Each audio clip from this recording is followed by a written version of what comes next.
നമസ്കാരം. തൊഴിലുറപ്പ് പദ്ധതി സംരക്ഷിക്കുക എന്നാവശ്യപ്പെട്ട് തൊഴിലുറപ്പ് തൊഴിലാളി യൂണിയൻ മറയൂർ ഏരിയ കമ്മിറ്റിയുടെ നേതൃത്വത്തിൽ മറയൂർ പോസ്റ്റ് ഓഫീസ് ഉപരോധിച്ചു. ജനവിരുദ്ധ തൊഴിലാളി വിരുദ്ധ നയങ്ങളിൽ പ്രതിഷേധിച്ചുകൊണ്ട് തൊഴിലുറപ്പ് തൊഴിലാളി യൂണിയന്റെ നേതൃത്വത്തിൽ നടത്തപ്പെടുന്ന ബഹുജന മാർച്ചാണ് ഈ വാഹനത്തിൽ തൊട്ടുപിന്നാലെ കടന്നു വരുന്നത്. ഈ ബഹുജന മാർച്ച് മറയൂർ പോസ്റ്റ് ഓഫീസിന് മുന്നിൽ എത്തിച്ചേരുമ്പോൾ കമ്മ്യൂണിസ്റ്റ് പാർട്ടി ഓഫ് ഇന്ത്യ മാർക്സിസ്റ്റിന്റെ ഇടുക്കി ജില്ലാ കമ്മിറ്റിയുടെ അമരക്കാരൻ സഖാവ് പി.വി. വർഗീസ് അവர்களാൽ ഉദ്ഘാടനം നിർവഹിക്കപ്പെടുക. ഈ ബഹുജന march Communist Party of India മാർക്സിസ്റ്റിന്റെ ഇടുക്കി ജില്ലാ കമ്മിറ്റി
CPM ഇടുക്കി ജില്ലാ സെക്രട്ടറി C.V. വർഗീസ് ഉദ്ഘാടനം ചെയ്തു.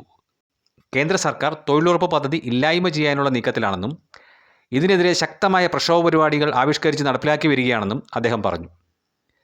തൊഴിലുറപ്പ് പദ്ധതി നിർത്തലാക്കിയാൽ സാധാരണക്കാർ വലിയ സാമ്പത്തിക പ്രതിസന്ധി നേരിടേണ്ടി വരും. സംസ്ഥാന സർക്കാർ പദ്ധതി നല്ല രീതിയിൽ നടപ്പിലാക്കി വരികയാണ്. നിരവധി ക്ഷേമപ്രവർത്തനങ്ങളും നല്ല രീതിയിൽ നടന്നു വരുന്നു. പെൻഷൻ പദ്ധതികൾ ഇത്രത്തോളം നല്ല രീതിയിൽ നടന്നിട്ടുള്ള സംസ്ഥാനം വേറെയില്ല.